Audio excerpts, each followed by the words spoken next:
पुकारा है, न्याय की इस रणभूमि में लोकतंत्र ने हमें पुकारा है और हम तैयार हैं। आज माननीय चुनाव आयोग ने आम चुनावों की घोषणा तो कर दी है, लेकिन ये चुनाव किसी भी सूरत में आम नहीं, बहुत महत्वपूर्ण है। यह चुनाव फैसला करेंगे कि यह देश और भारत का लोकतंत्र मजदूर, किसान और मध्यम वर्ग के कंधों पर चलेगा या चुने हुए कुछ पूंजीपतियों के कंधों पर चलेगा। यह दिशा ये चुनाव तय करेगा, इसलिए मैं इसको आम चुनाव कहना पसंद नहीं करूंगा। ये बहुत विशेष और बहुत महत्वपूर्ण चुनाव है। इससे तय होगा कि देश बाबा साहब के संविधान पर चलेगा या एक तानाशाह के गुणगान पर चलेगा। इसलिए ये आम चुनाव नहीं है, ये खास चुनाव है। इस चुनाव में न केवल वोट पड़ेंगे, बल्कि अहंकार और तानाशाही के ऊपर एक भारी चोट देने को ये देश तैयार है। इस चुनाव की इंतजार यह देश पिछले कई वक्त से कर रहा था। 10 साल में और खास तौर पे पिछले 5 साल में संविधान और लोकतंत्र की ऐसी कोई मर्यादा नहीं बची जिसको भारतीय जनता पार्टी ने तार नहीं किया। चाहे ईडी और सीबीआई और इनकम टैक्स के माध्यम से विपक्ष की आवाज को कुचलना हो, चाहे बेरोजगार नौजवानों के ऊपर लाठियां बरसानी हो, पेपर लीक होने हो, पेपर लीक के बाद उनके साथ जो अन्याय हुआ वो हो रहा हो, पिछले 10 साल में पूरे देश ने देखा। एमएसपी की जायज मांग करते हुए 750 किसान शहीद हुए, वो पूरे देश ने देखा। किसानों को दिल्ली पे आने से किस तरह से रोका जा रहा है, ये पूरा देश देख रहा है। महिलाओं के साथ सड़क पर सरेआम जो रवैया हमने देखा इस देश में होते हुए, भला नेताओं को ब्लैकमेल कर करके उनकी पार्टियां बदलवाई जाती है, जमीन का सौदा किया जाता है, ये पैसा कहां से आता है? कल बहुत ऐतिहासिक दिन है, हमारी पार्टी के इतिहास में भी बहुत महत्वपूर्ण दिन है और इस देश के लिए भी बहुत महत्वपूर्ण दिन है, हमारे लोकतंत्र के लिए बहुत महत्वपूर्ण दिन है। कल राहुल गांधी जी के नेतृत्व में जो भारत जोड़ो न्याय यात्रा चल रही है, जो मणिपुर से शुरू हुई थी, कल उसका मुंबई में समापन है। राहुल जी ने हमारे पार्टी अध्यक्ष के निर्देशन में, खड़गे साहब के निर्देश के अनुसार ये यात्रा निकाली और लगातार सड़क से संसद तक देश के नौजवानों, किसानों, पिछड़ों, महिलाओं और दलितों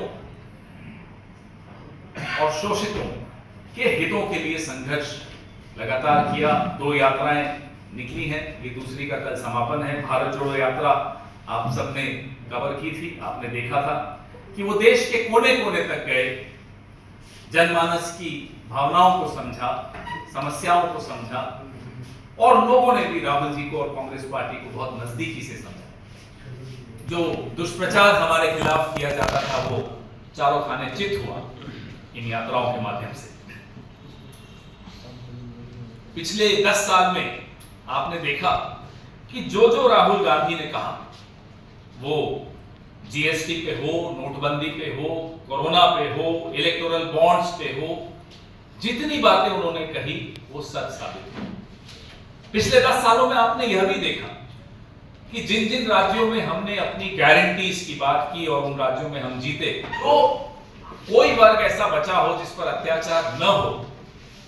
हमें ऐसा नहीं लगता कि ऐसा कोई वर्ग बचा।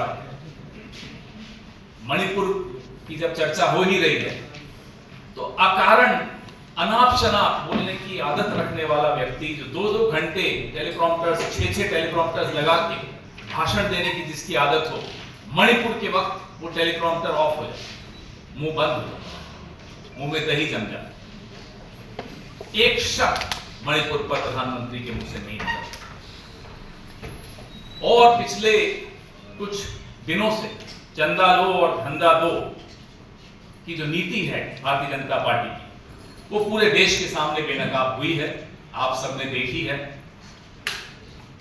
कई हफ्तों से, महीनों से, सालों से महंगे वकील खड़े किए गए कि ये आंकड़े सार्वजनिक न हो।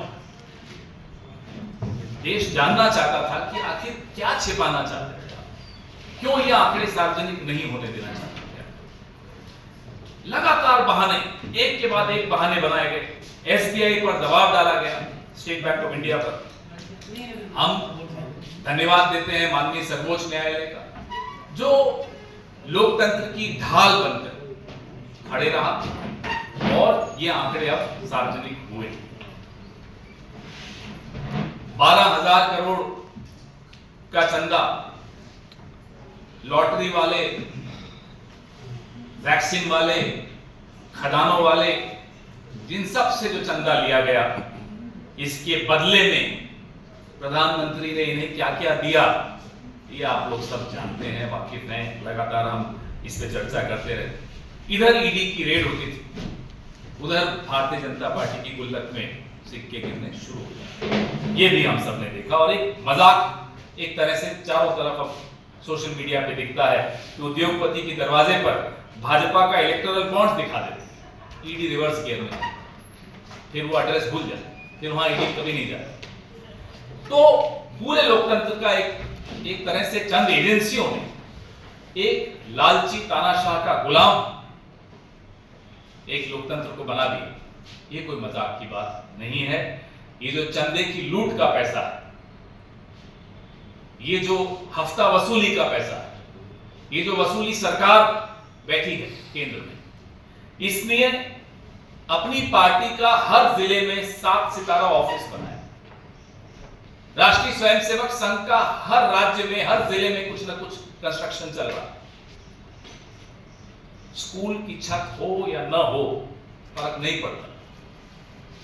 भारतीय जनता पार्टी का 7 स्टार ऑफिस होना आवश्यक है। यह है इस चंदे का धंधा, यह है इस हफ्ता वसूली सरकार की असलियत। और हमारे कुछ साथी भारतीय जनता पार्टी के कार्यालय में, आप जैसे साथी जाते हैं तो बताते हैं एक कमरे में 4-4, 5-5 सबसे महंगे एसी। ये कहां से आ रहा है पैसा? किसका पैसा है? इस पैसे के बदले में आप क्या क्या बेच रहे हैं? 10 साल से ये सारे सवाल हम सबके जहन में हैं, हम सबके दिमाग में हैं। आप लोग नहीं चला पाते हैं, लेकिन आपके दिमाग में भी